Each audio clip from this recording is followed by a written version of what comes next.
اخلاق کے پردوں سے جاری ہوا یہ فرمان والعصر خسارے ہی خسارے میں ہے انسان۔ استغفر اللہ، درندگی اور سفاکیت کی اس سے بڑھ کر داستان کیا ہوگی کہ سندھ کے علاقے سانگڑ میں کسی غریب کسان کا اونٹ کسی جاگیردار وڈیرے کے کھیت میں چلا گیا۔ صرف اتنی سی بات پر اس ظالم وڈیرے نے غصے میں آ کر اس بے زبان اونٹ کی ٹانگ کاٹ دی۔ استغفر اللہ، کیا کوئی انسان اس قدر درندہ بھی بن سکتا ہے؟ کس قدر شوق کی اللہ سے برہم ہے تھا جو مسعود و ملائک یہ وہی آدم ہے۔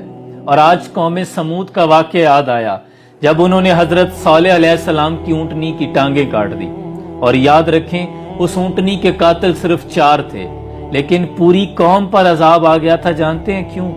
باقی قوم کا جرم یہ تھا کہ وہ خاموش رہی، اور پھر اللہ کا ایسا عذاب آیا، ایک خوفناک چنگاڑ نے انہیں گھیر لیا۔ وہ آواز اتنی خوفناک تھی کہ ان کے کلیجے پھٹ گئے، ان کے جگر پھٹ گئے۔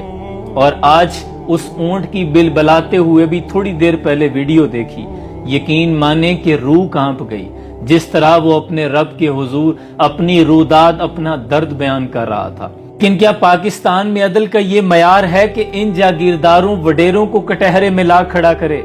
کیونکہ پاکستان میں لا الہ کے دیس میں کشور حسین پر المیاں ہی المیاں ہے پاک سرزمین پر، دور تک اندھیرے ہیں، یاس کے بسیرے ہیں، گھات میں لٹیرے ہیں، غاصبوں کے ڈیرے ہیں، کیسی رات چھا گئی صبح آفرین پر، المیاں ہی المیاں ہے پاک سرزمین پر۔ اہل زر کا راج ہے، جبر تخت و تاج ہے، ظلم کا سماج ہے، روگ لا علاج ہے، چھت ہے نہ لباس ہے، تشنگی ہے پیاس ہے، چور چور آس ہے، ہائے لٹ گیا یقین مرکز یقین پر، المیاں ہی المیاں ہے پاک سرزمین پر۔ ویسے تو ارباب اختیار سے گزارش کرنے کو دل نہیں کرتا، لیکن اس قدر ظلم پر گزارش ہے کہ خدارا ایکشن لیا جائے اور اس ظالم کے خلاف کارروائی کی جائے۔ سلام پہنچے۔